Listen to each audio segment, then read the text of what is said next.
Movie start होती है और हम एक बूढ़ी औरत को देखते हैं जो कि इस टाइम अपने घर के कामों में बिजी होती है। लेकिन फिर थोड़ी देर बाद जब वो अपने हस्बैंड के पास जाती है तो तब वो बड़ा ही अजीब सीन देखती है। वो देखती है कि उसके हस्बैंड ने एक चिड़िया को मार दिया है और वो उस चिड़िया का खून निकाल कर पी रहा है। अब ये देखकर वो काफी डर जाती है और काफी घबरा भी जाती है। अब इसके बाद ये सीन तो यहाँ पर कट हो जाता है, लेकिन अगले सीन में हम एक आदमी को देखते हैं जो कि अपनी बेटी को अपनी वाइफ के पास छोड़ने आया है। इस आदमी की वाइफ का नाम इरीस होता है। असल में कुछ टाइम पहले इनके बच्चे की मौत समंदर में डूबने की वजह से हो गई और अपने बेटे की मौत का जिम्मेदार इरीस खुद को मानती है और बस तभी से वो डिप्रेशन का शिकार है और इसीलिए वो दोनों हस्बैंड वाइफ एक दूसरे से अलग अलग रहते हैं, लेकिन कभी कभी वो दोनों मिल लेते हैं। यह इरीस का हस्बैंड उसे बताता है कि आज रात ऑफिस में मुझे काफी काम है जिसकी वजह से ऑफिस से वापस आते आते मुझे काफी देर हो जाएगी, इसीलिए मैं हमारी बेटी को यहाँ पर छोड़कर जा रहा हूँ। अब अपनी बेटी को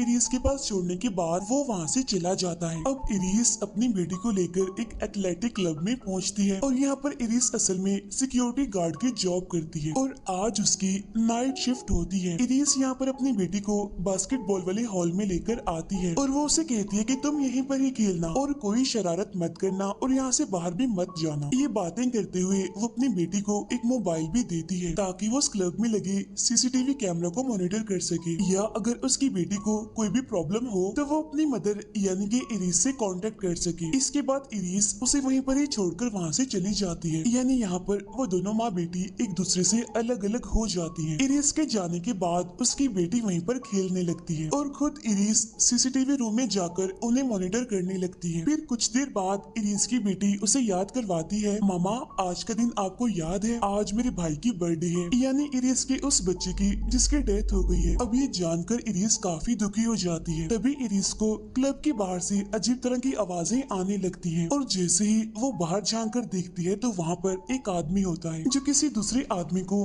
बड़े बुरे तरीके से मार रहा होता है। अब ये देखकर इरीस काफी डर जाती है और घबरा भी जाती है, इसीलिए वो फौरन बाहर बैठे हुए गार्ड को फोन करती है और इस बारे में इन्फॉर्म करती है। तभी ये सुनकर वो गार्ड इरीस को बताता है कि आप फिक्र मत कीजिए, मैंने इस बारे में पुलिस को इन्फॉर्म कर दिया है। अब यहाँ पर इरीस को अपनी बेटी की फिक्र होने लगती है, इसीलिए वो जल्दी से उसी बास्केटबॉल वाले हॉल में आ जाती है, यानी जहाँ पर वो अपनी बेटी को छोड़कर गई थी। लेकिन यहाँ आकर वो देखती है कि उसकी बेटी तो यहाँ पर है ही नहीं। इरीस उसे हर जगह ढूंढने की कोशिश करती है लेकिन उसकी बेटी उसे कहीं भी दिखाई नहीं दे रही थी। लेकिन तभी अचानक से इरीस देखती है कि कोई अजीब सा आदमी क्लब में घुस गया है, इसीलिए इरीस उस आदमी को क्लब से बाहर निकलने का कहती है, लेकिन वो उसकी बात नहीं सुनता और वो भी भागकर उसी हॉल में आ जाता है। अब यहाँ पर हम इस आदमी को देखते हैं जो कि नॉर्मल तो बिल्कुल भी नहीं लग रहा था, बल्कि वो इन्फेक्टेड लग रहा था और वो बिल्कुल ऐसे बिहेव कर रहा था जैसे वो कोई ज़ॉम्बी हो, क्योंकि वो तेजी से भागकर इरीस के पास आता है और उस पर हमला करने की कोशिश करता है। लेकिन इरीस एक स्केटिंग बोर्ड से उसे मारती है और उसे जख्मी करके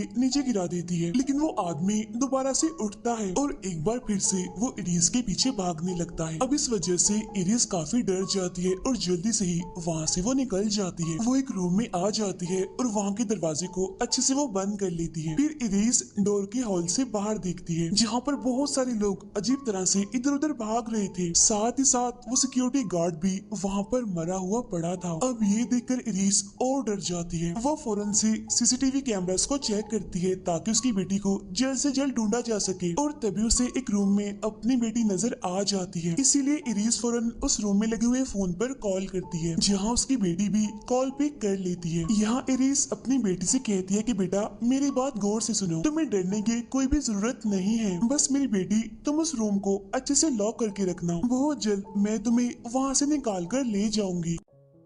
अभी इरीस अपनी बेटी से बात कर ही रही होती है कि तभी अचानक से सीसीटीवी रूम के बाहर किसी के कदमों की आहट सुनाई देती है, इसीलिए इरीस जल्दी से टेबल के नीचे छुप जाती है। बाहर असल में वही आदमी होता है जिसने पहले भी इरीस पर हमला करने की कोशिश की थी, लेकिन तभी अचानक से वहाँ पर एक बिल्ली आ जाती है जिसे फौरन ही वो आदमी पकड़ लेता है और उसे जान से मार डालता है और उसका खून पीने लगता है। अब मौका देकर इरीस वहाँ से भागकर दूसरे रूम में आ जाती है। यहाँ आकर भी वो सीसीटीवी कैमरास को चेक करने लगती है, जहाँ वो देखती है कि उसकी बेटी जिस रूम में है उसके बाहर एक इन्फेक्टेड औरत है, यानी कि एक ज़ॉम्बी औरत जो कि उस दरवाजे को तोड़ने की कोशिश कर रही है। अब ये देखकर इरिस और डर जाती है और अब यहाँ पर वो कुछ टाइम पहले की फुटेज को देखने लगती है, जहाँ उसे पता चलता है कि पूरे शहर में ये वायरस फैल चुका है, यानी कि ज़ॉम्बी वायरस, जिसकी वजह से लोग तेजी से ज़ॉम्बीज बन रहे हैं। और जब ये ज़ॉम्बीज किसी दूसरे इंसान को काटते हैं तो 32 सेकंड्स के लिए वो बिल्कुल नॉर्मल हो जाते हैं, यानी कि रिलैक्स हो जाते हैं, यानी कि वो इस टाइम में कोई भी हरकत नहीं करते। लेकिन जैसे ही 32 सेकंड्स गुजरते हैं तो वो दोबारा से ही हमला करना शुरू कर देते हैं। अब इरिस को हर हाल में ही अपनी बेटी को उन ज़ॉम्बीज से बचाना था, लेकिन ये ज़ॉम्बीज तो एक एक करके उस क्लब में घुसते ही जा रहे थे। यहाँ पर इरिस उन ज़ॉम्बीज से छुप कर और उनका ध्यान भटका कर अपनी बेटी के पास जाने की कोशिश कर रही होती है, लेकिन तभी अचानक से एक ज़ॉम्बी उसे पकड़ लेता है और उस पर हमला कर देता है। इस हमले में वो ज़ॉम्बी बस उसे काटने ही वाला होता है कि तभी एक आदमी वहाँ पर आ जाता है और वो इरिस की जान बचा लेता है उस ज़ॉम्बी से। इसके बाद वो आदमी इरिस को लेकर वहाँ से भागने लगता है, जहाँ वो ज़ॉम्बी भी उनका पीछा करते करते भाग रहा होता है। भागते भागते ये लोग एक पूल के पास पहुँच जाते हैं और फौरन से ही पानी के अंदर कूद जाते हैं, जहाँ वो ज़ॉम्बी भी इनके साथ साथ पानी में कूद जाता है। लेकिन कुछ ही देर के बाद डूबने की वजह से उस ज़ॉम्बी की मौत हो जाती है। इसके बाद वो आदमी इरिस को बाहर निकालता है और उसे बताता है कि मेरा नाम लुइस है और मैं अपनी वाइफ को हॉस्पिटल लेकर जा रहा था क्योंकि मेरी वाइफ का बेबी होने वाला है, लेकिन रास्ते में ज़ॉम्बीज ने हमारी एम्बुलेंस पर हमला कर दिया और इसी वजह से मैं अपनी वाइफ को लेकर यहाँ पर आ गया। इसीलिए अब तुम्हें ही मेरी वाइफ की मदद करनी होगी ताकि मेरी वाइफ बेबी को पैदा कर सके। यहाँ पर लुइस इरिस को ये भी बताता है कि ज़ॉम्बीज असल में पानी के अंदर तैर नहीं सकते, इसीलिए कुछ देर में ही डूबने की वजह से उनकी मौत हो जाती है। अब इन बातों के बाद लुइस इरिस को लेकर अपनी वाइफ के पास आता है, लेकिन यहाँ पर आकर इरिस देखती है कि लुइस की वाइफ नॉर्मल नहीं है बल्कि वो इन्फेक्टेड है, जिसे लुइस ने चेयर से बांधा हुआ था। यहाँ पर लुइस की वाइफ एक खतरनाक ज़ॉम्बी में बदल गई थी। अब ये देखकर इरिस इतना घबरा जाती है कि वो हेल्प करने से साफ इनकार करती है और वहाँ से भागने लगती है और तब इस वजह से लुइस को काफी गुस्सा आता है। इसीलिए वो बातों ही बातों में इरिस से कहता है कि अगर तुम्हारी बेटी ज़ॉम्बी बन जाती तो तब तुम क्या करती, तब तुम उसकी भी हेल्प ना करती क्या? तब ये सुनकर इरिस हैरान हो जाती है और वो उससे पूछती है कि तुम मेरी बेटी के बारे में कैसे जानते हो? तब ये सुनकर लुइस कहते हैं क्योंकि तुम्हारी बेटी मेरे पास है, मैंने असल में उसे छुपाया हुआ है और बचा कर रखा हुआ है इन ज़ॉम्बी से। इसीलिए इरिस सोच लो अगर तुम मेरी मदद करोगी तो तब मैं तुम्हारी मदद भी कर दूंगा। और तब यहाँ पर इरिस ना चाहते हुए भी मजबूर होकर उसकी बात मान लेती है, यानी वो उसकी वाइफ की मदद करने के लिए तैयार हो जाती है। ये लोग लुइस की वाइफ को लेकर एक सेफ रूम में जा रहे होते हैं, लेकिन तभी अचानक से इरिस की नजर अपने हस्बैंड पर पड़ती है, जो कि वही हॉल में ही पड़ा हुआ था। वो काफी जख्मी था और तड़प रहा था। ये देखकर इरिस भागकर अपने हस्बैंड के पास जाती है, जहाँ वो देखती है कि उसका हस्बैंड इतना जख्मी है कि वो अपनी आखिरी सांसें गिन रहा है। असल में उसका हस्बैंड यहाँ पर इसीलिए था क्योंकि वो अपनी बेटी को लेने के लिए आया था, लेकिन यहाँ पर ज़ॉम्बीज ने उस पर हमला करके उसे इंजर्ड कर दिया और अब देखते ही देखते इरिस के हस्बैंड की यहीं पर ही मौत हो जाती है। अब इस वजह से इरिस इतना दुखी हो जाती है, इतना टूट जाती है कि वो रोने लगती है। लेकिन तभी हम दिखते हैं कि और भी बहुत सारे ज़ॉम्बीज क्लब के अंदर घुस गए हैं और जहाँ पर ये दोनों थे वो ज़ॉम्बीज यहाँ पर आने की कोशिश कर रहे थे ताकि वो इन दोनों पर हमला कर सके। यहाँ लुइस इस जगह पर बहुत सारा स्मोक फैला देता है जिससे वो ज़ॉम्बीज उन्हें नहीं देख पाते और वो लोग एक सेफ जगह पर चले जाते हैं। लेकिन यहाँ पर भी एक ज़ॉम्बी होती है जो कि लुइस की वाइफ का पेट काटने की कोशिश करती है, लेकिन इरिस उस ज़ॉम्बी का ध्यान भटका कर लुइस की वाइफ को एक रूम में ले जाती है, जहाँ पर वो दोनों लुइस की वाइफ की मदद करते हैं और वो यहाँ पर एक बेबी को पैदा करती है। लेकिन तभी अचानक से लुइस की वाइफ लुइस पर हमला कर देती है और वो फौरन ही उससे अपना बच्चा छीन लेती है। इसके बाद वो अपने बेबी को भी काटने की कोशिश करती है, इसीलिए लुइस को मजबूरन ना चाहते हुए भी अपनी वाइफ को शूट करके मारना पड़ता है। इसके बाद इरिस लुइस से पूछती है कि अब मैंने आपकी हेल्प कर दी है, इसीलिए अब आपकी बारी है मेरी हेल्प करने की, तो चलिए बताइए मेरी बेटी कहाँ है, किस रूम में है? तब इस पर लुइस उसकी बात का जवाब देता है और उसे बताता है कि तुम्हारी बेटी बॉयलिंग रूम में है। और तब लुइस डर डर कर अपनी बेटी को ढूंढने के लिए आगे बढ़ती है और फिर वो किसी तरह बड़ी मुश्किल से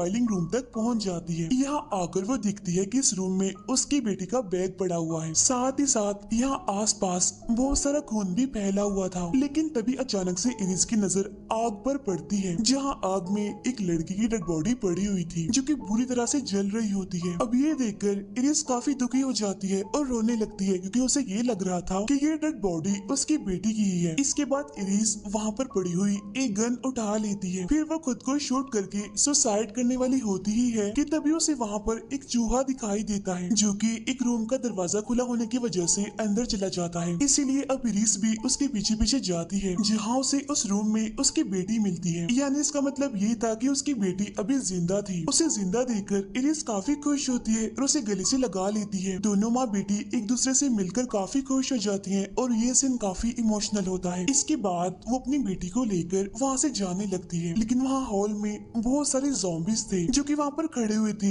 लेकिन वो कोई भी हरकत नहीं कर रहे थे। इसका मतलब ये था कि 32 सेकंड्स के लिए वो बिल्कुल रिलैक्स थे। इसीलिए इरिस यहाँ पर टाइमर लगाकर ज़ॉम्बीज के बीच में से निकलने की कोशिश करने लगती है, लेकिन तभी टाइम खत्म हो जाता है, जहाँ वो सारे ज़ॉम्बीज वापिस से अपनी असली हालत में आ जाते हैं और उन दोनों पर हमला करने की कोशिश करते हैं। तो वो दोनों डरकर वहाँ से भागने लगती हैं। बहुत सारे ज़ॉम्बीज उनके पीछे पड़ जाते हैं, लेकिन वो दोनों फिर भी हिम्मत नहीं हारती और आगे बढ़ती रहती हैं। फिर वो भागते भागते क्लब से बाहर आ जाती हैं, जहाँ ज़ॉम्बीज भी बाहर आ जाते हैं उनका पीछा करते करते। वो दोनों वहाँ पर खड़ी हुई एक गाड़ी में आकर बैठ जाते हैं। फिर इरिस लकड़ी का एक टुकड़ा लेकर उसे रेस पर रखती है और गाड़ी को स्टार्ट कर देती है। फिर वो दोनों दोबारा से गटर के रास्ते से होकर दोबारा से क्लब के अंदर आ जाती हैं। इस तरह से ये खाली गाड़ी ही आगे चलती जा रही थी, क्योंकि रेस पर लकड़ी का टुकड़ा जो रखा हुआ था और ज़ॉम्बीज को यही लग रहा था कि वो दोनों माँ बेटी इसी गाड़ी में ही है। इसीलिए ज़ॉम्बीज उस गाड़ी को रोक लेते हैं और अंदर चेक करते हैं, लेकिन वो दिखती है कि अंदर तो कोई भी नहीं है, गाड़ी खाली है। यानी इस तरह से यहाँ पर इरिस का प्लान कामयाब हो गया, यानी वो इन ज़ॉम्बीज को